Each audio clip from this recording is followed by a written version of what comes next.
Lunch Money Lambert, Jeff Malott. Welcome to the Kayak Bass Nation. Yeah. Welcome to the Kayak Bass Nation. Kayak Bass Nation. Hey. Welcome to the Kayak Bass Nation. Welcome to the Kayak Bass Nation. Welcome to the Kayak Bass Nation, where we talk about fishing and competition. It's your boy Ox Pippin, aka Ox Fishing. Don't come over here tripping. Hey, hope you enjoy the show. Jeff Malott, Lunch Money Lambert, Lego. Hey, welcome to the Kayak Bass Nation. Kayak Bass Nation. Welcome to the Kayak Bass Nation. Kayak Bass Nation. Hey, welcome to the Kayak Bass Nation. Welcome to the Kayak Bass Nation. Welcome to the Kayak Bass Nation.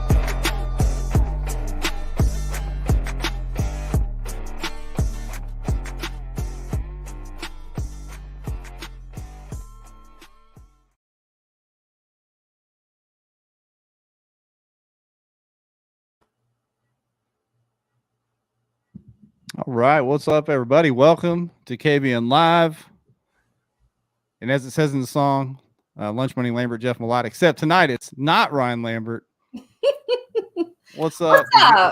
We've got Ryan Lambert lost in they call it the deer woods, so can we call that the elk woods?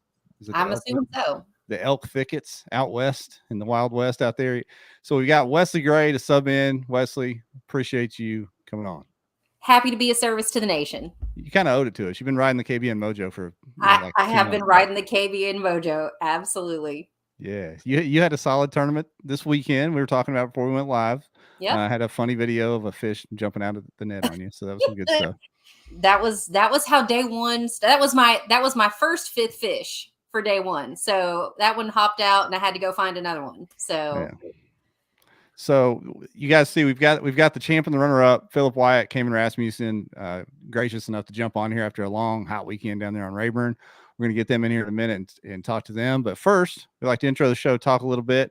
Like I said, Wesley was in the tournament. So tell us what y'all were facing down there at Rayburn. I know it was different from the last time I was there. A lot of rumors of it being tough. So tell us what you guys were up against. Yeah, so, I guess it was the year before last. Hobie was there in July. And the lake, you guys all remember, right? The lake was almost 12 feet above flood pool. This tournament, this time, is almost 5 feet below flood pool. So a lot of the stuff that everybody was expecting to get to fish was not even in the water. And, the temperatures have been going down, nighttime temperature. We kind of had like a little bit of a cold snap. And I say little because it was like 65 degrees at night. That's a cold snap in Texas in September. But it was just enough, I think, to kind of put those fish off their summer pattern and kind of start that, I call it the summer fall funk. So it was really tough for a lot of people. And, if you got a limit and you got a kicker fish each day, you were doing something. So it was really tough. Yeah. And I heard some stuff from day one. Some guys found some fish and put up some decent limits, but overall it wasn't what you expect when you hear Sam Rayburn or Texas in general. No. So they had to grind it out. Yeah, absolutely. I know when the first day of practice opened, so the Saturday before the tournament, I went up and fished for a couple of hours, and there was a boat tournament that day that launched out of Umphrey, the same place where the awards ceremony and stuff was this past weekend. And I was talking to some of the guys, and it took 17 pounds to win that tournament. That's some Beaver Lake, Arkansas stuff right there. Yeah, it was tough. It was really tough. Yeah. Yeah. So we'll get the juice from the top two finishers here in just a second, but first. As you guys saw in the comments, we're doing another Revo giveaway tonight. We've got some more Revos to give away. So you know the drill to get in on the Revo giveaway. All you have to do, like and share on Facebook, like and comment on Twitch and YouTube. for some reason, we're streaming to Rumble, LinkedIn, Twitter, all these different places, but the only way we can capture comments is from Facebook, Twitch, and YouTube. What is Rumble? That's a new one. I'm gonna have to go check that out. Get with the times, Wesley. I guess I'm behind. I should know these things. I'm supposed to be an expert in that stuff, so I better go check it out. Ryan didn't know what Rumble was either. Don't worry. Rumble is like great value YouTube, and it makes more sense now. Yeah, understood. Yeah, it's really actually a decent platform. It was kind of the anti-censorship version of YouTube. Okay. Does that make sense? Yeah. Mm-hmm. But we do okay over there. We get some comments and views over on Rumble, so we appreciate our Rumblers. I don't know what to call all the different social media people other than, YouTuber. I know what a YouTuber is, but we made up Twitcher. I think that's a thing. We're kind of flying by the seat of our pants here. Let us know where you're watching at or watching from. If you're on YouTube, hit the like and then let us know where you're watching from. And then, of course, like and share on Facebook. That's the stuff. It seems like we get more and more people over on YouTube these days because I think their picture's better. I don't know. But tonight we've got a new feature we've offered the last few streams, and not everybody takes advantage of it, but we're actually streaming this to Wesley's Facebook page and I believe to Phillip's YouTube channel and maybe somewhere else. I don't know. So it gives the option for the guests to stream to their own stuff. So go over there and like and follow their platforms as well. Right? Yep. You need to. Yeah, absolutely. Yeah. Josh is getting in the comments with the hashtag Revo already. Justin confirming the stream quality is better on YouTube. So look at there. Looky there. And looks like we have people on Phillip's YouTube, Wesley's Facebook. They're all over the place. We got them spread out everywhere. So good stuff. It's working, Wesley. Hey, all we got to, I tried, right? Yeah. Trying something new.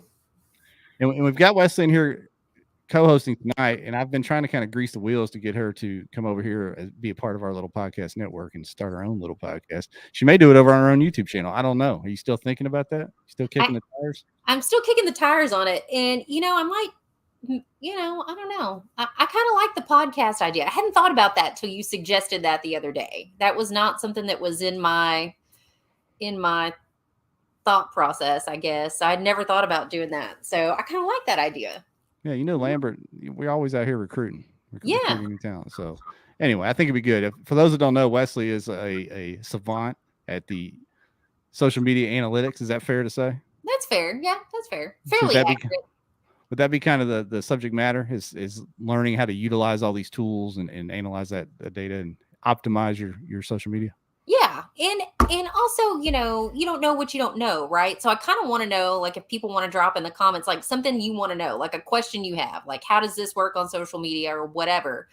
Because the last time I was on KBN, we talked about, it got brought up, right? And then I've gotten a lot of questions from people since then, which I love. You can send me all the questions you want. I'm happy to answer any social media questions you have, but sponsors really want to see your presence on social media. They want to know that how the social media game works. And it just so happens to be that's part of what I do for my professional life, what I actually make real money at, because I lose all my money fishing. So, it's something that I've kind of been asked enough questions about that I think that it might be something to give a good go, whether it's a podcast or a YouTube series that I do, just to kind of help educate everybody and give it a social media fishing perspective that might be useful to you.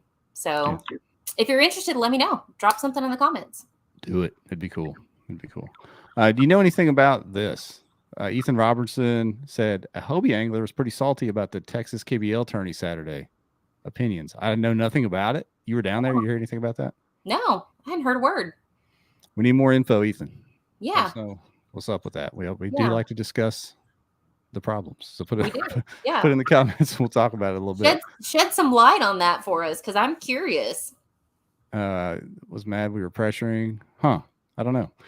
Next time we do a call-in show, you save that, table that, come back when we do a call-in show and let us know. That's coming up quick because we'll do one for Halloween like we did last year. That'll be fun. Let's do a sponsor shout out real quick, and then we'll get these guests in here, because I know one of them at least is on the road. We don't want to keep him talking while he's driving there. Yeah. Or being driven. Anyway, the whole show is presented by Dugout Bait and Tackle. We appreciate them. I think the entire Dugout team that fished this event was in the top 25. down there on Rayburn. They killed it. I know Christine had a good event. Jordan had a good event. Edwin's always up there. Ewing's always up there. Gino was up there. Yep. A lot of good finishes from the Dugout team. So shout out to them. But go down, swing by Dugout if you're in the area. If not, just go to dugoutfishing.com. You can find whatever you need as we start finishing up this season. So check them out. The battery of KBN Nation, Pro Guide Lithium. Everybody's jacking their boats up with 3 screens and motors and everything else. So you got to have good battery. Don't skimp. If you're not going to skimp on all that stuff, don't skimp on a battery. So go get you a Pro Guide. Bangtail Whiskey is the official drink of KBN. And then, of course, tonight we're doing the Revo giveaway. We do Z-Man giveaways, Seaguar giveaways. Gill does some giveaways and gives you a huge discount on rain gear as it gets colder out there. So make sure you utilize all that. It's pinned on the group page. With that said, let's get these guests in here. James on Facebook said, "Did Lambert shave?" I know. I like to think I'm a whole lot better looking than Lambert. I agree with John Allen. So. John. There we go. All right. We got Phillip, Wyatt, Caymen, Rasmussen. Gentlemen, thank you. Thank you. What's going on, guys? What's up? What's up? We got Caymen driving, and we got Phillip in like the ESPN studios over there. So we got 2 different perspectives on what's going on. So congrats on the big win in the runner-up, Caymen. Absolutely. Yeah, that was a solid finish, guys. Yeah, thank you. Especially with the way Rayburn fished on this weekend. Oh my gosh. It was it was definitely brutal. I'm gonna drop Caymen out and send him a message that I want to have him reconnect because he's kind of shaking there. Yeah, he was a little connection's kind of bad. All those pine trees, you know how that signal is out there. Well, he was going to do his best to jump in because he is on the road, and I think he's literally in the middle of nowhere, heading on back home. I'm going to send him a message right now. All right. Well, Phillip, while we have you, let's talk about the big win, man. I saw your Facebook post talking about how you couldn't believe you pulled off multiple victories over the weekend, winning the Texas event, winning the Hobie event. So first, just what did the win mean to you, or the wins? Yeah, a lot of things. One, Jesus Christ is always my number one sponsor, always will be. I pray before every tournament, and the fact that he was listening, and I was pretty persistent in my prayers this time. So he definitely proved that he's listening. He's active in your life, and he can do amazing things if you put it in his hands. That's one thing. Another, my family and friends have followed me for a long time. You can see around me that I've, an active outdoorsman. I've been a fisherman for a long time and just sports guy. And so it means a lot to be able to give back to them. They supported me and shared a lot of positive sentiment. So I know it meant a lot to them. And then this is a bucket list item for me. Ever since I can remember, watching my first Bassmasters and any tournament on TV. Back then it was just the Outdoor Channel. We didn't have, social media and all this fancy stuff. I wanted to be Jimmy Houston. I wanted to be Bill Dance. I wanted to be some of these guys, right? And so this kind of gives me my opportunity to be kind of like them. Yeah, that's awesome. And I see people in the comments blowing it up. You got people watching from different platforms. It looks like you got the Phillip Wyatt fan club in here. So that's fantastic. Which club do you fish with back home? What's your normal home club? Well, anybody that knows me, I fish with everybody, but my home club that I adopt is the North Texas folks. I ran my Mariner cells. Gotcha. Duke. Yeah, he's been running events for years. Duke, the man. Yeah, I've known Duke for a decade, man. That guy runs as good a trail as anybody in the country. So. Oh yeah. I'm 10 minutes from Mariner cells, so it's hard to get away from him sometimes. I'm over there more than I need to be. Duke's one of my favorite TDs. Yes. Yeah. He runs a really solid ship. Always quality events, great people, no BS. It's good stuff. Looks like we got Caymen back. Caymen, you look and sound like the picture and stuff looks better. Can you hear us better now? I can hear you better. The service glitched out for a second, it looked like. Oh, awesome. Okay, you're good. You sound good, look good. We're good to go. So we were asking Phillip what this win meant to him. I mean, a runner-up finish. I know you'd like to have run him all the way down. You just about did. But What does that runner-up finish in that TOC spot mean to you after a long, hard weekend on Rayburn? Well, I really wasn't expecting it. I went into it just in a goal to try and take a top 10, just to get a good points. and really just to have a decent finish and catch limits both days, so I could probably qualify for the TOC with my other finishes. And it worked out a little bit better than I was expecting. So, but I mean, I've been chasing it for a while, and it means a lot. I mean, super stoked to be able to finish that high. Now, where are you driving back to? Because you come a long way for a lot of these tournaments. Yeah, so I'm going back home to Utah. Oh gosh, how far is it? How far is that drive, Caymen? It's 22 hours straight through. Woof. So we've been on the road for about 24. We stopped for a little bit. Slept for a couple hours, but Who you got in spirit of Jordan's podcast? Who you got road dogging over there driving for you? that's my wife, Jenna. She's a trooper, man, for doing that. Yeah. That's the real deal right there. Right, yeah. So for all the driving, she keeps the checks and you keep the trophies. Is that how that goes? Right. I wish that was the case. We heard that. Yeah. She needs a cut, Caymen. Right. Oh, and then we got the big dog right there in the middle. Wow, you got the whole crew. I love it. Yeah, he's trying to figure out what's going on. Yeah. So I'm going to share the screen here and get the tournament results up in a minute, but I want to hear about what you guys found in practice. And Wesley, you can chime in on this too, because it's kind of your home lake. Yep. And you know the area, and you were down there and pre-fished and fished the tournament. So we Yep. can go around the horn. Phillip, we can start with the champ. What did you find in practice, and what were you expecting going into the weekend? So day one, well, expectations were pretty limited. I had a tournament earlier this year on Sam Rayburn, and I fished out of Jackson's Hill and didn't do too well. Caught 3 fish and lost a lot of fish. It fished a lot like it did right now, weirdly enough. It was just kind of a funky time, very hot. So I knew that I needed to jump fish. I went out day one on practice. I caught some fish. Didn't really see the size quality that I wanted, but talking to everybody, I knew it was going to be tough to get really any size of mount anyways. But I knew if you get 1 or 2 kicker fish, you're going to be in a good place. But here's the deal. You got to put yourself around kicker fish. And 18 was the biggest I caught on my first practice day. So the second practice day, which is Friday for me, put in the whole other part of the lake I'd never fished. I literally just pulled up Google Maps and said, yep, that looks decent, and went and checked it out. And I wish I could say I did more diligence than that, but that's exactly what happened. And I caught 3 fish in 4 casts in the area that I protected and fished for 2 days. So when I did that, and it was a 20, a 19, and a 16, I was like, man, if I can do that 2 days in a row, it's going to be pretty tough to not cut a check. I wasn't thinking about winning, but I mean, it was definitely, I was like, I could be in contention. So that's what I found in practice. And that was on a buzz bait, by the way. I was throwing it over top of the grass. I was literally just trying to cover ground, and it's like, I got to get out of this area. I can't quit getting bit. That's a good problem to have. So yeah, it is a good problem to have. Wesley, what did you find, and what were you expecting knowing the lake so well? Yeah, so Rayburn's kind of my home pond. My sister lives really close by, so I fish Rayburn all the time, and I knew just from the water levels and the weather and everything that, just like you said, Phillip, it was just going to be a funk.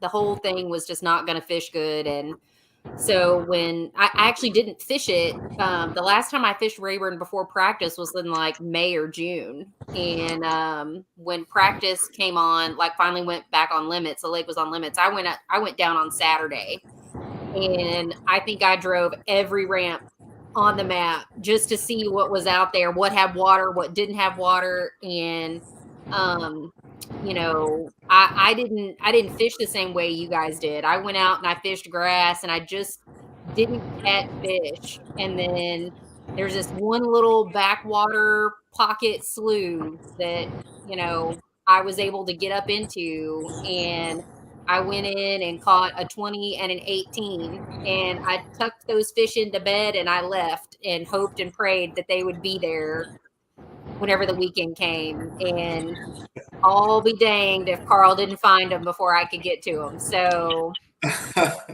sometimes it be like that. I knew that I was running the risk of not being able to fish everything in that area, because it's a big area, but it fishes real small. There's only a few big ones in there for people to find. So, and And I think like the bite out on the main lake was just all over the place. One day they'd be there, one day they'd be gone.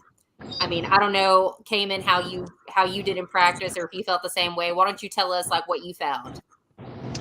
Yeah, I went into practice really looking to be offshore or about halfway into a cove or something like that. Not really where I found the fish. First day of tournament, I found some offshore schooling fish, but didn't really trust it. Just knowing how schooling fish act sometimes. So ran to an area on Friday. Last 2 hours, we're like, we'll just go see if it looks good. Maybe we catch a couple. I caught 18 to 14, just running grass edges in the back of the cove. And I'm like, well, I guess I'll come try and figure it out here tomorrow because I don't really trust the schooling fish. And fish kind of out.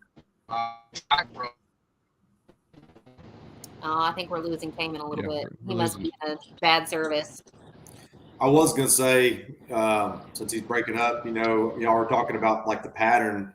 Mm-hmm. Eric Siddiqui had made a comment earlier this year about transition periods and fishing main lake grass flats. Mm-hmm. And that was the area that I found that I caught those 3 fish in 4 casts. And I was like, man, I could pretty much throw a football to the main lake channel, and there was cold water pushing through there. So, luckily being a student of the game and listening to podcasts like this and just how other people are doing it, that was just something that kind of triggered in my mind. And to your point, Wesley, the fish would be there one moment and then they would just be gone. I mean, you'd see the area just light up. There's bait flickering. There's fish blowing up all over. You're getting bites left and right. And then it was just done. Yep. And it was weird. It's like it would be small fish one time, and the next time it was like it was all big fish. But you had to time it just right. Yep. And I was so afraid in the tournament, like no motor, like big areas. And I just, it got all in my head. And I was like, I'm just going to this resident fish spot. I know they'll be there. I can pretty much call my shots. And, and they were there, but they were all 14, This lake is going to be a hammer in a couple of years with all those 13 and 14s. It's going to have a bunch of donkeys in it. Yeah, looks like we got Caymen back. Yeah, he's back. We're going to keep. We appreciate you working with us, Caymen, because I know it's kind of cutting in and out on you. But I appreciate it as well. Yeah, let me ask you this to start, since you just jumped back with us. I wanted to go back a little bit to still stay with the practice theme. Yeah, we beat this horse to death on here about proper practice. Yeah. So how do you know, number one, when you found something you kind of like, but also when to get out of there and not beat them up? I mean, usually I do like a 2-fish rule, just because then I confirm a pattern most of the time, and especially if they're quality fish, and then I'll move and try and find another area close by. And then, if it's good fish as well, then I know I have a solid pattern and just can kind of run it and then just look for areas. Yeah. Phillip, what about you? Because it seems like the cardinal sin, there's a lot of people that post giant selfies and they win practice and they've caught 100 inches in practice. How do you kind of keep yourself from getting, because it's easy. I mean, we're all fishermen. It's easy to get excited and start, jacking fit. How do you keep yourself from that? Well, learning lessons from the past. PK, I put up 105 inches one day and 98 and a half the next day. And I'm rolling into that tournament thinking there's no way I can lose. I found all these different spots. It wasn't like it was just one spot. And Texas weather, it likes to change on you. And when you go from a lot of wind and cloud cover to no wind and lots of sun, fish tend to change. Christine and a lot of them figured it out. It was slow bite on the bottom. The fish were still there. It was just something I didn't find out. But back to this one, I mean, the learning lesson there was don't sit there and just hammer on your fish, right? Catch 1 or 2, like Caymen was saying, and move on, and still try to find multiple things. Rolando talks about finding offshore and inshore stuff. I was nervous that I didn't have any offshore stuff, but I'd heard enough from the field to know I was basically wasting my time because I don't have forward-facing sonar. So chasing schooling fish was going to be literally a dime a dozen for me because you're just casting into oblivion. Yeah, Wes, do you have a rule that you use? Oh, yes. I learned the hard way because 2 years ago when we fished Rayburn, I went out there when the water was high and I won practice. I won it. I mean, I just hammered my spot to death, and I do not know why. I can't explain it other than just being new and a rookie, and I just didn't know. And no, I'm with Caymen on that one. If I catch 2 fish doing the same thing, I'm peace out, Girl Scout. I'm going to go find another spot. I'm loading up. I'm putting those fish to bed. Night, night, sleep tight. And let me go find another spot that looks just like that one. And then maybe try to find a different kind of bite, different kind of pattern or something else. But if I'm pretty spot on, like consistent size, consistent bait, consistent area type, cypress trees or grass or whatever, I'm out. I'm done. People in the comments calling Phillip Matt Allen. You catch that? Is that a common thing? They get you with that a lot? There's one group of people that say that, and there's literally nobody else. So now everybody's going to say it. So there you go. I guess it could be worse company to be associated with, but whatever. No. Can you say welcome back to Tactical Bassin real quick? You say, Oh, I really hate y'all for saying that. In the chat. I'm sorry. I can see it though. Now I can't unsee it. I wish they hadn't said anything. Damn it. I'm sorry. This is what happens. It could be worse. Yeah. I like to think I look like Phillip Wyatt, but maybe that's just me. You're a better looking version of him. I appreciate that. There we go. Clifton Allen says, say with confidence that you're the real people's champ. That's right. With confidence. Oh man, y'all are too funny. If Wesley would have shot down the co-host invite, I might have reached out to Clifton. He might have been right here with us tonight. Hey. Oh man, if you get that guy on, it's definitely going to go viral for sure. Good, bad, or indifferent. I'm not really sure which one, but Clifton's a made man in these parts. He's been around a while. Oh, yeah. And I'll be right there to heckle him in the comments. Yeah, we keep losing poor Caymen. I feel terrible. Somebody had asked, I wanted to ask this question, which is how many miles has he put in the last month between going to Cali all the way to Texas, all over the place. Kids burning up the road. Yeah. That's true dedication. Yeah. Let's get the tourney pulled up here. And let's go through day one. You kind of told us what you found in practice. You said you were on a buzzbait deal. You put up the biggest limit on day one, 22-inch kicker. I mean, everything was clicking. Did you stick with the buzzbait day one? Is that what kind of carries you through the morning at least, or no? Yeah, through the morning, but I knew I was going to have to junk fish, so I knew they were chasing shad. They were chasing bait. There's definitely always going to be brim eaters. There's always going to be crawfish eaters, but I knew I needed to cover water to find big fish, so I just put on a bunch of different moving baits that I felt like mimicked shad. And so I had a white buzzbait on. I had my favorite ever jackhammer color, which is Spot Remover with a disco green Zacho trailer. It's just so sneaky. And that kind of murky water like that, you can barely see it going through the water. And I think that makes those fish just mistake it a lot of times. And, I had on swim baits. I had on just a lot of different shiny and white looking things that look like, bait fish. So I would cycle through those baits. Oh, and then one bait that got me a couple of good kicker bites was a prop frog with a white belly going over the grass mats. I feel like it's just a little bit different than a buzzbait. Buzzbait's like an old cutlass going through town, I mean, you can hear like everything clicking and rattling. That prop frog just a little bit different sound, and I think it's just that little bit of difference. I mean, I got bites right over top of throwing where I threw the buzzbait, and they were big bites, and they didn't bite the buzzbait. So changing it up made a big difference in junk fishing. I've asked for anybody to drop questions that you have for Phillip or Caymen in the comments. I'm hoping Caymen joins us back. We've got Aaron Mathis, his TD, in the comments. We got a couple other Utah folks in the comments. I know Caymen's a hammer out there. There he is. He's back. He's trying to rejoin.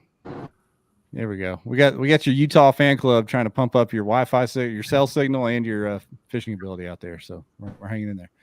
But yeah, continue with your day one, Phillip. Let's talk about this kicker, man. When did this happen? Yeah. When did this happen? Was this early, late, and what'd you catch it on? Happened at 9:25. Not that I remember. Yeah, I was throwing. I picked up the jackhammer. I'd caught a couple of fish on the buzzbait, got a couple of whiffs on the prop frog. I kind of felt like the topwater bite was dying down. I had this little small grass mat that was right off a main lake point, and they seemed to be really active in that one area. There was other grass mats, but that one tended to be the deal. So I would kind of give it a little love, and then I'd back off of it, so I wasn't just continuing to throw baits on it. So I moved off to the actual grass flat, and I was throwing down where I knew the juice was, got right where I seen a blow up. I pitched over to it, made a couple of cranks, and it just loaded up. And it got soft on me. It would get heavy. It got soft, and she's just running at me the whole time. And I'm thinking, from experience, I'm like, this feels like a big fish that's about to really dog me at the kayak. And I knew she was either going to jump or she was going to head dive. So luckily, from experience, I had my net ready. When she got there, I lifted up and I just dipped as deep as I could when I saw color. And I felt her literally wham into the net. She actually pulled my arm backward when she hit the net, and I just ripped her up as fast as I could. So probably saved myself from a heartbreak there. Oh yeah, your netting skills are much better than mine, Phillip. Let me tell you. I got lucky. Blind hog finds an acorn every now and then. Oh man, that's a really nice fish. That was a tank. Yeah, she was beautiful. I should have weighed her, but the bite was on at that point, and I didn't want to waste time getting a weight on her and all that stuff. So she was a nice 6+, we'll call it that, and a dang good derby fish. So we got Caymen back one more time. I'm going to ask him while we got him. Can you hear me, Caymen? We good? Yeah, I can hear you. All right. So we just went through part of Phillip's day one. Let's talk about yours. You're sitting in 5th place after day one. It was kind of a stacked up leaderboard there from 3 through 13 was all within, one good kicker, I guess, for making a move. So how'd you feel after day one? And did you were able to ride your practice pattern into day one? Oh, kind of broke up there. You said something. Yeah. Did you were able to carry your practice, what you found in practice, into day one? And how'd you feel after day one was over? Oh, sorry, man. You're still breaking up. I know it's my service. Did you guys hear me all right? Yes. Yeah. Oh, okay. There you are. You want me to just go into day one? Yeah, that's perfect. Do that. Okay. Ad-lib this thing. Yeah. I mean, I didn't have much to go on since I only spent 2 hours practice in the area I went to. I just started junk fishing. I had a limit by midday. And then my drive broke about 10 o'clock. Kind of scrambled to figure out how I was going to get a replacement. For the next day, kind of figured it out, but then just had to fish everything in front of me, and it forced me to slow down. And that's when I eventually pushed back into the very far as back as I could into a cove and found a grass mat that was like 30 feet long and caught 2 18s and probably 4 or 5 14s out of it. And then just ran that pattern the rest of the day. I never caught another upgrade, but that's what led into day 2. And I found all my fish in different areas on day 2. So, Phillip, get back to you, man. I'm looking on your total, Mm-hmm. and on a very tough day for a lot of people, almost the whole field, really, as far as catching numbers and stuff, you got a 5+5 up there on your totals. And I bet you caught more than that if you caught that. Oh, yeah. I caught probably 50 fish. I don't know. I caught a bunch of fish that day.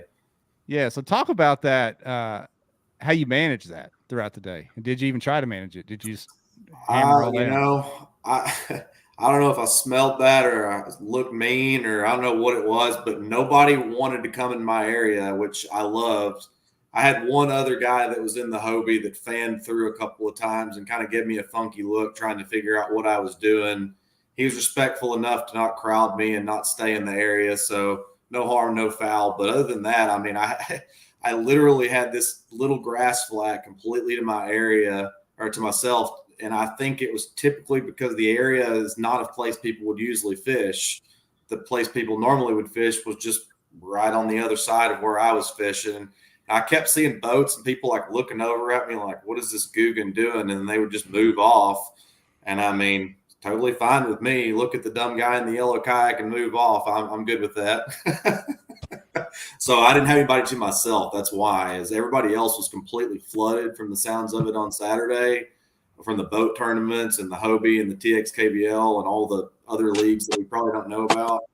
I just got lucky, and for whatever reason, everybody went away from me, and I had the whole area to myself.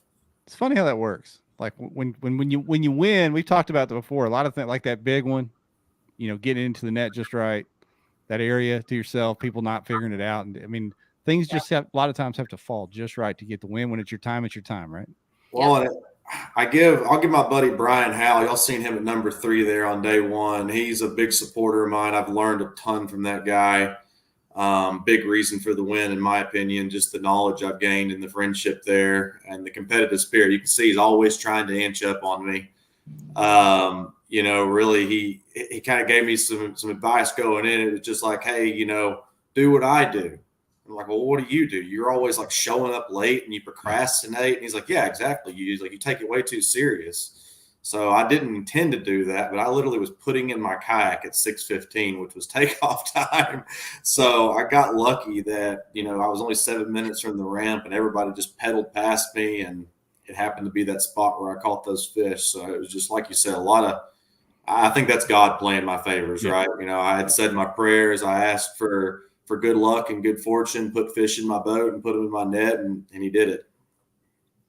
Yeah, that's amazing. So Going into day 2, it looks like signals calmed down for you, Caymen. So I'm digging it. We're gonna ask you why we got you. After day 1, obviously you're feeling pretty good. Going into day 2, what did you think you had to have to track down Phillip? To be honest with you, I didn't really run the numbers. I just tried to go do better than I did the day before. I knew I did at least need to be consistent or do a little bit better, being that he had 92. And I mean, I just went and gave it all I got pretty much. Yeah. And you dang near did it. I mean, third place on day 2 and just about ran him down. Go back to the same area, same 30-yard magic stretch of grass there. No, I never caught a fish out of that again. That was pretty much all that was there. So I just pretty much started covering everything that I didn't fish the day before and pushing in the very backs of some other creek arms and pockets and whatnot, and found all my fish in different areas. Just had to scramble. I love that. I'm laughing at you, Caymen, because I don't know if you heard Tim Rodman talking about throwing the frog and catching that 22.75, which was big bass. He said he threw the frog for another 2 hours and didn't even get a whiff. So that's why I was laughing. I was thinking of what, because that happened to all of us, I think. You know, you get a bite and you're like, all right, found the deal, and then just go dead on you.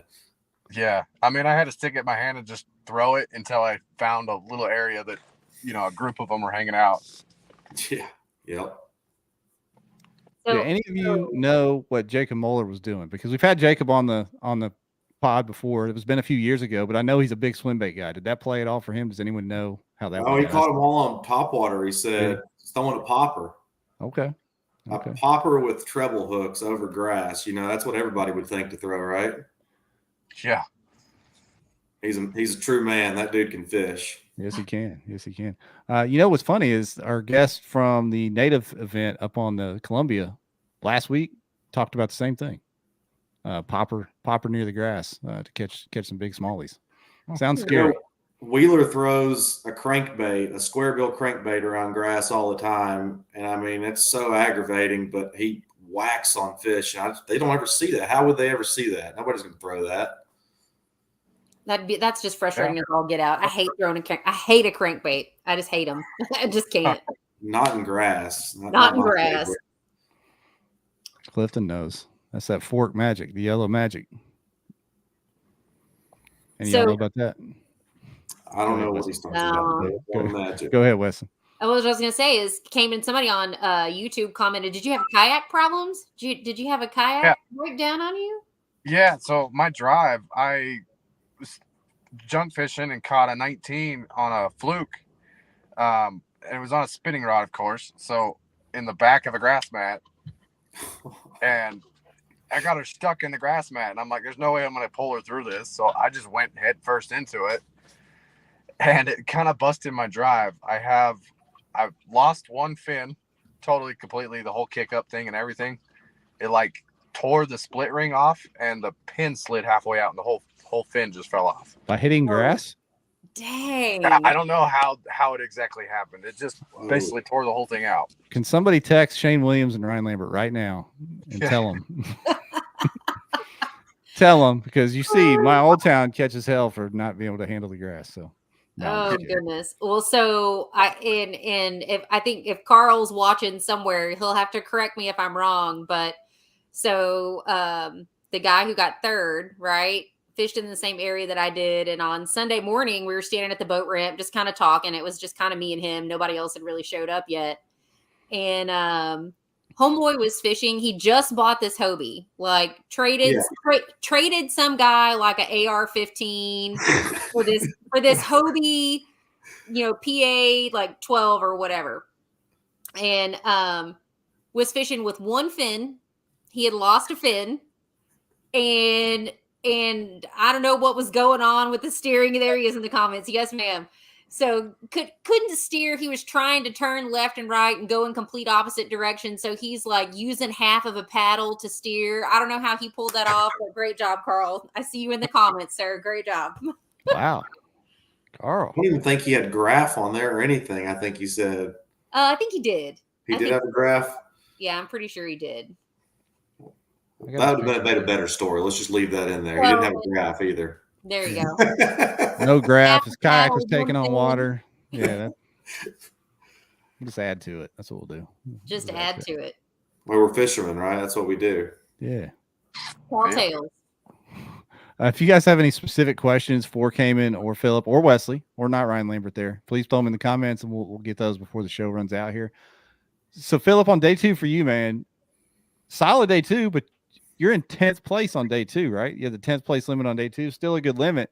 Did you have any nerves at all that somebody was going to run you down, not putting up 92 again? I had a ton of nerves, for not just because I didn't put up 92 again, but it was more because of the fish I lost that would have put me at easy 92 plus. Wow. I had my big bite. I had it on a jackhammer again. There was this one point, I said there was a juicy area, but there was this other grass point that looked exactly like where I was fishing, and it was right there next to it. It made no sense to me in the world why I wasn't getting a bite there. I'd caught a couple like 13 inchers. It was hard to even get a bite over there. And I was just being stubborn because my bite was getting tight, tough in my one spot. So I said, I'm going to kind of work over here. And I get slammed right off the tip of this grass point. And it was 10 feet of line out. Worst scenario you can be in whenever you've got a big fish on. And she shamoos me twice. And I mean, I almost hits the nose of my kayak as she's, throwing my jackhammer back in my face. Probably my personal best, which I caught a 936 at PK earlier this year. It was 24.5 inches, and she looked every bit that big at least. So I haven't even went to look at my YouTube footage or my GoPro footage yet because I don't want to see it again right now. I know it sounds weird to have like a dull moment coming off a win, but the big ones are always the ones you remember the most that you lose. Wow. So that's why I was just nervous. I felt like I lost, my opportunity to really just put a nail in the coffin. And when was that early on or later on? Yeah, you needed a call. 10:35. I wasn't really paying attention to the time or anything, but 10:35. I looked down at my phone. I was like, oh man, I just kept telling myself, don't freak out about it. And I kept praying, let that be enough. If I'm going to win, just let that be enough, or let me find another big fish. Didn't find another big fish, but, pulled through, and luckily day 1 gave me enough. Yeah. Caymen, are you a scoreboard checker? You check the leaderboard throughout the day, or you just keep fishing and see what happens? I mean, if I'm catching fish, I'll check it periodically when I submit them, but not usually. This one I had no service, so. Okay. I was going to say, did you see yourself climbing and gaining ground at all? But obviously. No, not at all. I was just, trying to just catch another big one. Yeah, I feel you. Now, Wesley, you were in kind of a different situation because obviously you had a solid, not spectacular tournament. I know you probably didn't think you could win after day 1, but you were trying to track down a TOC spot. So you're fishing for points. You're fishing for something. This was the last event. So were you tracking that leaderboard, trying to climb it all? No, I was kind of like Caymen. I didn't have any service. I knew where I was going. I wasn't going to be able to get any service, and I knew going into this one, and this is probably going to sound bad. I knew I wasn't going to win it. It was just one of those that I was more worried about. I just need top 30 to qualify for TOC points. So where can I go that I know I can put up a decent limit that'll get me there, and that's all I have to worry about. So I was trying not to go out and win, but go out and do just right. And like I told you backstage, Jeff, it was that area that I went. I knew if I could get it mostly to myself, I'd be okay. But if anybody else really showed up and figured out what was going on, how to catch those fish back there, that it was going to be thumbs up or thumbs down. So, my hat's off to Carl for figuring it out. Old single fin Carl rolling in there on you. Single fin Carl, half a paddle and half a drive. Dirty dog. Took me out.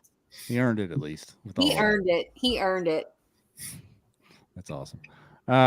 We got a few questions coming in. Derek Amos on Facebook has this one for all of you. What is your go-to technique when you need an upgrade? And then what's your swing for the fence move if you just need to throw a Hail Mary, I guess? Anyone? For me, jackhammer. It's really hard for me to get away from a jackhammer in really any situation. But if I need a big fish, you can cover a lot of water with it. You're probably going to get a good bite if it's there.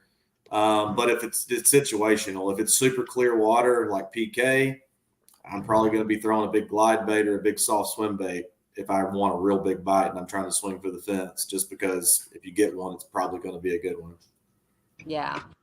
Yeah. So Phillip, on day 2 it was, overcast and kind of, it was supposed to be hot that day, and the weather did not cooperate like the forecast said it was going to. I don't know if y'all felt the same way I did, but.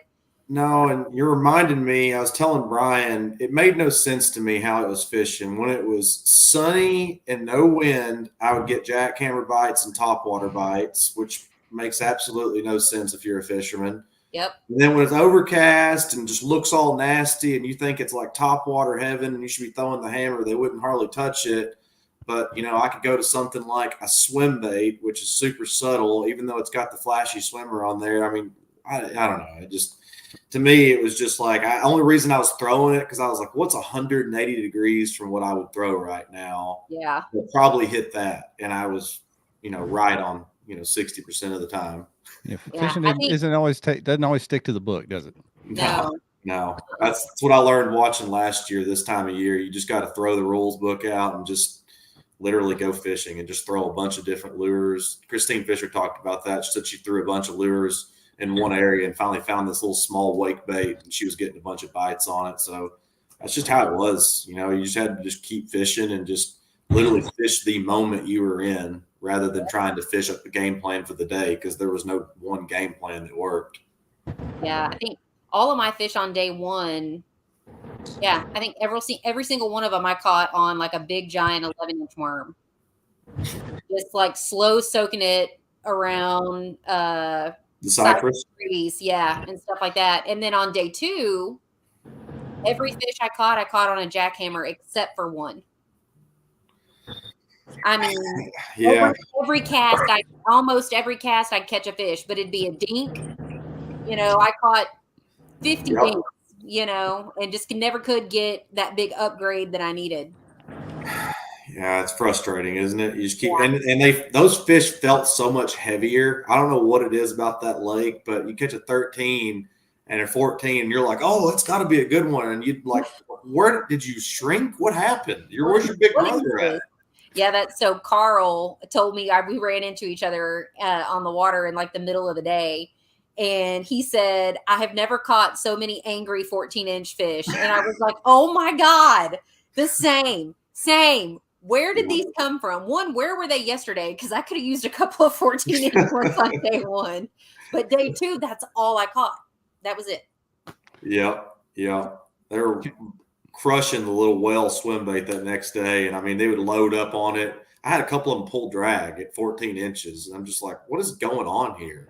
You know, grass doesn't pull drag, so it's definitely them, but I don't know. They're just angry fish. Caymen, what's your go-to if you're needing an upgrade? Well, to be honest with you, jackhammer is my confidence bait as well. That's pretty much what I use to find fish almost anywhere. I mean, really, I'd stick to what I'm catching them on. I mean, if I had a Hail Mary, I'd probably go throw a big swim bait or something. But my Hail Mary would probably be to move an area and just wing it somewhere else and stick to what I'm catching them on versus just, you know, throwing a big bait or something like that. I like that. The big move. Yeah. Takes commitment. Got some more questions here. Caymen, this kind of goes with a question. I think you missed it earlier because your signal was bouncing in and out. Yeah. Chris on YouTube's asking, do you chase the Hobie TOC? Obviously, he didn't. He's not chasing anymore. He's in it. But someone also asked, how many miles did you put on the vehicle these last few months between going to Cali all the way to Texas? You've been burning up the roads, so it's kind of two questions. Yeah, for sure. I do chase TOC. I really had no plan to take second in this one, and I was just looking for, you know, a decent enough finish to make it. I needed, you know, to be a top 20 or something like that, and I would have probably qualified with taking 5th at Mississippi. So, I mean, I was just looking for a decent finish and get the points. But yeah, but I fished just the bare minimum and try and do the best I can at them, and with traveling so much. Miles, see, I just got a new truck in May, and I've already put 20,000 miles on it. Doing Yeah. it. I feel you on that, Caymen. I've put a lot of miles on this year. Going to New River for the Hobie. Did you fish the New River? No, I didn't fish New River. I wanted to. That one was wild. But yeah, I feel you on that. Yeah. We've got another question from Facebook, y'all. This is a good question since everybody on here is praising the jackhammer as usual. What are y'all putting on those jackhammers? So most of the time for me, it's a Zacho. The one time I make an exception there is I'll go to a Z-Crawl Junior, and I'll use that around wood because you don't get hung up nearly as much if you put a Z-Crawl on there flat style. It'll just roll right over those stumps a lot of times, and you can fish that wood a lot like a regular jig at that point. You can just cover a lot more water. You can let it fall down in there and rip it up, and it's crazy how weedless that thing can be if you put the right trailer on it. That's a very Matt Allen answer. I'm sorry. God. He got you, Phillip. He got you. Yeah. I've been waiting to use that. I'm sorry. It's fair. Yeah. Yeah. What about you, Caymen? Yeah. I mainly use a Henley Custom Lures ringworm. It's normally like a 6-inch kind of fat style.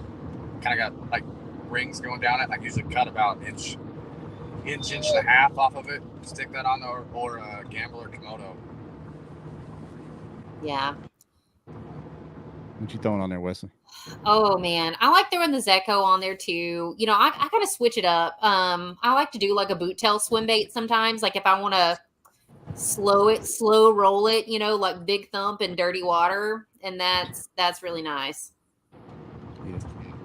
And I like doing a craw too, like an X zone, like adrenaline craw, and you can either rig it flat style or rig it vertical, and it's got like just the perfect amount of thump.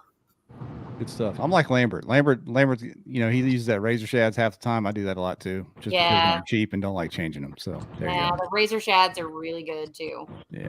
I mean, that's what it was made for, is to put on a chatterbait. So it's and that'll actually give you a little more buoyancy if you're fishing real shallow water. That's it's a good trailer to go to. Yeah, that's true. And like any kind of like boot tail swim bait will make it ride higher in the water too. Yep, absolutely. Zach Wilson talking about that spunk shad. That's good stuff. Yeah. Missile started mass producing those. That's good.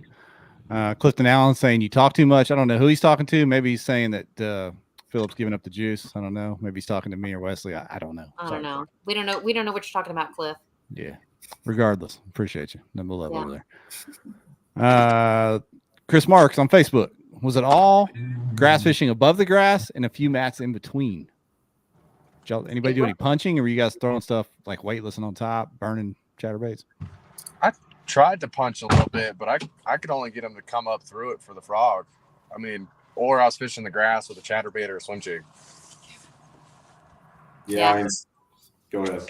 No, what I was going to say is whenever I watched the awards video, was it Brian Howell that was talking about punching grass? Okay, yeah. Go ahead, Phillip. Yeah, Brian, he actually taught me all about punching, and we did really good in a tournament on Welsh earlier this year. I've been fiddling around with it. I tried it. I just never got a bite. And I mean, for me, I kept getting in my head that I needed to junk fish and I needed to cover ground. That's the beauty of fishing. I mean, you see Brian did really well. You can kind of pick your poison in those time of years and fish your strengths. But, you know, if you talk to him, he didn't just punch. He did a lot of other things too. I think it was just about picking your confidence bait, finding something that you could get a good bite on. But to answer the question specifically, it was a mix of grass mats and sparse grass that I was throwing everything on. Even the buzz bait, I was just burning it over the grass mats, and they'd come up through it and just blow it up. It's good to see Brian in the comments. Brian's one of my favorite anglers out there. I've known him a few years now, and he has not directly taught me some things, but watching him fish has taught me a few things, because I always tell the story about Garrett Morgan and I were fishing side by side on Dardanelle a few years back, way up in a creek in some kind of grass and reeds and lily pads, and an angler was coming towards us, and we looked and thought he was doing something completely opposite of what we were doing, and we were catching fish, but they were small. Garrett especially was catching them, and we're like, this guy doesn't know what he's doing. What's he doing throwing that thing? And he gets closer to us. Well, it's Brian, and Brian's like he's winning the tournament. And he's burning a swim jig through these lily pads, and we're over there soaking a Cinco like a couple of idiots. So we kind of yielded to Brian and just watched him put on a show. Came right through the water we were fishing and caught like a 5 and a 4 right there behind us. So Isn't that amazing? Yeah, he's good in that grass, boy. He is good. Like how one little change can just like make or break you, you know? Yeah. Some people could just find fish. He's one of them. That's right. Yeah. I think Brian Howell is one of those, like Lambert says, is they're fishy people. Yeah. They just know, like the sixth sense, right? Yeah. You put him in a mud hole, I'm pretty sure he'll find a bass in it. Yeah. Catch a fish in the Walmart parking lot. Yeah, exactly. I'm not from Texas, but I think I know the answer to this. What is better fishing in Texas, spring or fall? Ooh. Listen, I don't know how you feel about that, Phillip. I have mixed emotions about that question, because I would say it depends on what lake you're fishing, and is it spring or is it fall? Yep. I would agree with that, Wesley. I mean, okay. Yeah. And it also depends on what the weather's doing that year, right? Because, I mean, sometimes we have springs where we have a lot of consistency, or more consistency, rather, and the fishing can be pretty fun. But like this spring, every Friday we got a cold front or a rain front. So tournaments were pretty not so fun in the springtime this year. Yeah, it's like, what kind of hurricane season did Texas have? Right. Right. But yeah, grass lakes are super fun in the springtime, rock lakes. Yeah. Caymen, I got a question for you, man, from coming out from Utah. How is it? Because the environment you guys are fishing when you come to Tennessee or to Wisconsin or Texas or whatever is not at all the same, you know, ecology or whatever that is in Texas or in Utah or New Mexico. But guys like yourself, Matt Ramey, I'm leaving somebody out, that there's quite a few anglers that come from your neck of the woods that do well nationally. How does that translate? How does that keep happening? I mean, it's kind of hard to fish. We don't have a lot of big fish, but it's still even difficult to find them. So our lakes are like way smaller, but I think it causes us to be a little more versatile kind of from the get-go, because some of our lakes have grass, some of them just have rock, some are sand to a point. I mean, mostly rock or grass, a little bit of wood. So we have a little bit of everything, but it's a total different scale when you go to a lake like or like Rayburn or Toledo or even like Caddo. Just because they're totally different and way bigger. I mean, our lakes are like a quarter of the size. So, I mean, it's just got to kind of get out there, travel, and see a bunch of different places. And that's how I felt like, you know, I've got to learn so much. I've just been out doing it, seeing a whole bunch of different places. It's cool. It's cool to see folks from out of the regions come in and do well. It happens all the time. You got folks from Indiana and Ohio that come down and win events. People from different parts of the country. Maybe it's just fresh eyes. I don't know. Maybe it's coming in with no preconceived notions or something that seems to make that happen. I would agree with that, Jeff, because the 2 tournaments that I've done the best in this year are the 2 tournaments that are absolutely not my strong suit. Like top 20 at La Crosse, top 10 at New River. I don't fish rivers. I don't know how this happened. I'm literally Googling how to fish on a river like the night before the tournament starts because I have no idea what I'm doing. Yeah. And then pull it off. Didn't overthink it. You just fished. You're right, Phillip. Yeah. I mean, I think that's the best thing that happened to me is I didn't take it too seriously. I was coming off of a lot of traveling. I was pretty tired. I was getting in my head. I was like, I'm not being serious enough about this, but I just couldn't get my mind right. And luckily, had some good days in practice and then put it together on the tournament days. But yeah, I mean, to your point, if you'd have asked me, how are you going to do? It's like, well, I might be going home Saturday night. I don't know. Right? Yeah. So we're getting up against the hour. I'm not going to keep you guys much longer, let you get out of here. But Brian Howell asked a question. We can go around the horn real rapid fire with this one. What's your favorite lake? So, Champ, what's your favorite lake, Champ? Gilmer, hands down. Gilmer? Lake Gilmer, hands down. Everybody's probably pissed off in East Texas that I just said that, but I'm going, I don't even know where that is. Should I? 100%.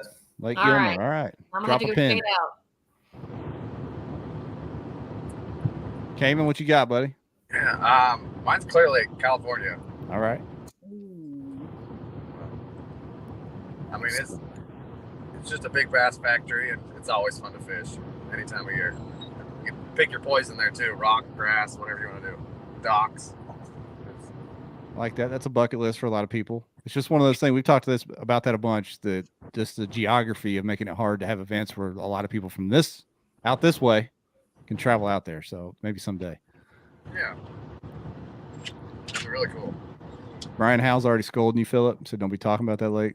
Comment. Yeah, he thinks it's a bad omen to talk about that lake. Nobody's driving all the way out there. You got to drive past Lake Fork to get to it. So it takes commitment to even drive out there. Wesley, what's yours? Oh man, that's a good question. Tejas. Even though she did me dirty, Rayburn's my favorite. Rayburn's the home pond. I live closer to Lake Conroe, and my PB is Lake Conroe. But God, I hate fishing Lake Conroe. I'm so sorry. I said it out loud. It's one of my least favorite places to fish. But I do love Rayburn. When she's on fire, she's on fire. And what y'all know about that new super lake they're opening up there in North Tech? That Boys Desark or whatever it's called. Bodark Lake. Bodark, yeah. Oh man, that's gonna be fun. That's gonna be super fun. It's gonna be. I mean, you hear the stories of Fork when it opened up, and I mean, people were just slamming 4 and 5 pounders.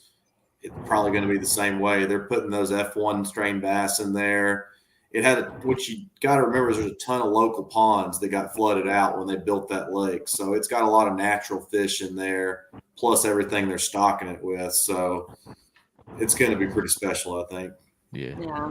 You don't know about that, Wesley? You haven't seen that? Yeah. No. I mean, I've heard of it, but I don't know that much about it. So I got to go figure that out. Yeah, it's not open yet to the public, I don't believe. But I got to do some Googling. And I don't know how to pronounce it, but it's up there. It's up there.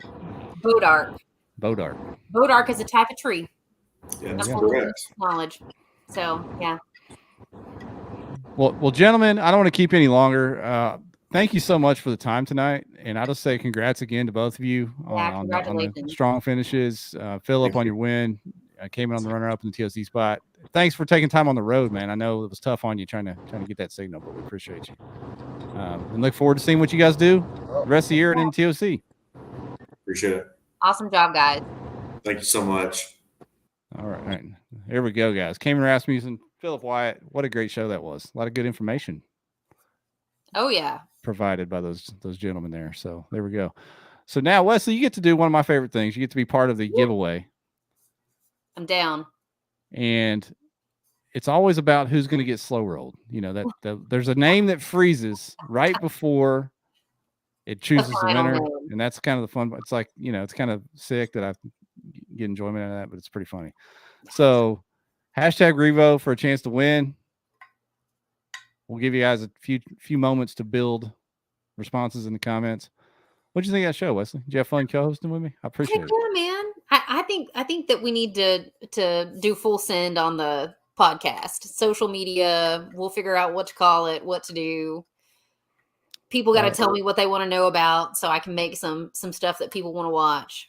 By many accounts, people preferred you to Lambert. Don't tell them that though.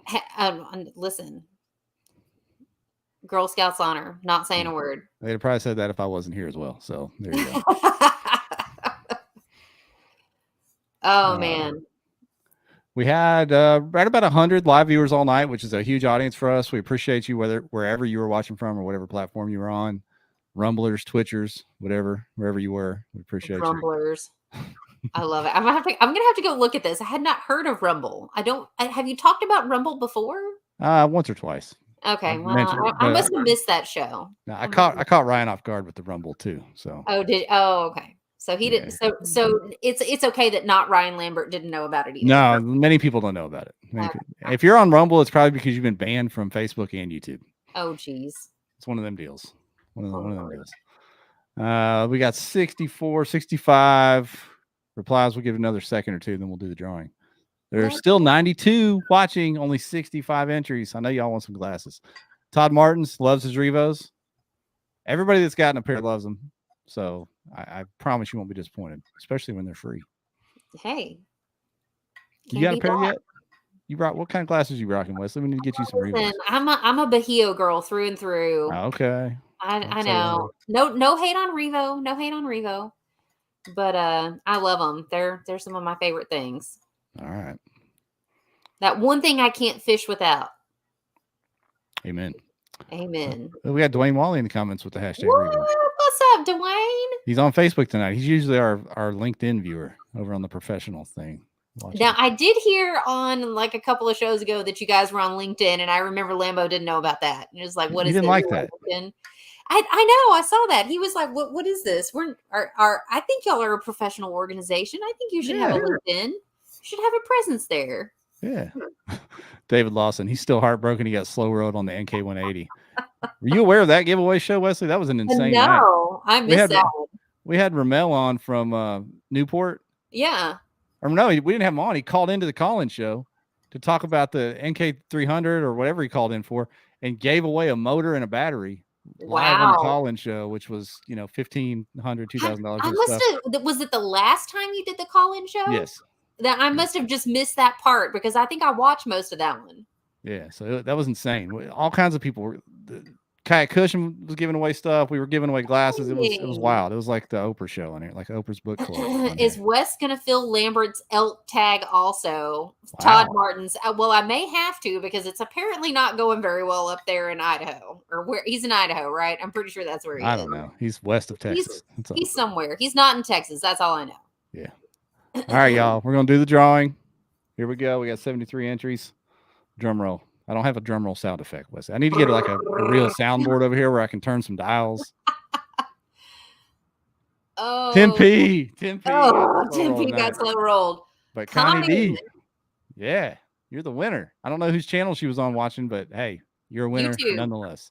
Yeah, we had like 4 different YouTube channels rolling because you weren't using yours tonight. No, it wouldn't let me do it on mine. So next time. Yeah, Phillip had his going. We had KBN's going. I had it over on mine, so who knows where she was. David, I legit jumped up excited, and then it rolled off. Oh, sorry, brother. Brutal, man. Brutal. Brutal. So there we go. Connie, reach out, send us a DM, or just kayakbassnation@gmail.com, and we will get you hooked up. All right. Wesley, appreciate you. That was fun. Anytime, man. It's been fun. I appreciate the invite. Yeah, I always love any chance to get on KBN. The KBN mojo is real, guys. That's it. It's going to carry you through the rest of the fall. I hope so. Yeah. Hey, next week, y'all, we got Steve Owens coming on. We're going to talk about that Bass Championship location that got announced on 10 Killer, just right down the road from me, hour from me. We're going to have him in. And I think Luke Arian from the Oklahoma Kayak Anglers is going to come on and help us talk about 10 Killer as well. So it'll be a good one. Awesome. That's going to be a good show. I'll be watching that one. All right. All right, everybody. We're out of here. See y'all next week.